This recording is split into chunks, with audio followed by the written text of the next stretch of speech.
ரெண்டே பேருக்கு நடுவில் தான் போட்டியே. ஒன்று ஒயிட் பிளேயர், இன்னொன்று பிளாக் பிளேயர். உங்ககிட்ட 2 யானை இருந்துச்சுன்னா கேமை எப்படி ஈஸியாக முடிக்கலாம்னு நான் இன்னைக்கு சொல்கிறேன். வெல்கம் டு உங்கள் வீட்டு செஸ்.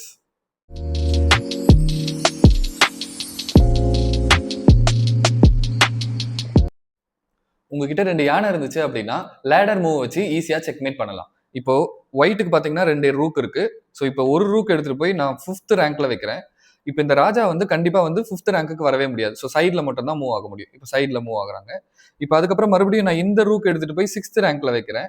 ஸோ 6th ரேங்க்ல வைக்கும் போது என்ன ஆகும் அப்படின்னா ராஜா வந்து 7th கண்டிப்பா போயே ஆகணும். ஸோ 7th போறாங்க. நான் திரும்பவும் இந்த ரூக் எடுத்துட்டு போய் நான் 7th வைக்கிறேன்.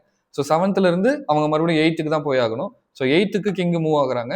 இப்போ வந்து நான் 8th இங்க வச்சேன் அப்படின்னா செக்மேட். அவ்வளவுதாங்க. இந்த மாதிரி 2 ரூக் இருந்துச்சு அப்படின்னா பாட்டம்க்கு எடுத்துட்டு போய் ஈஸியா செக்மேட் பண்ணிடலாம்.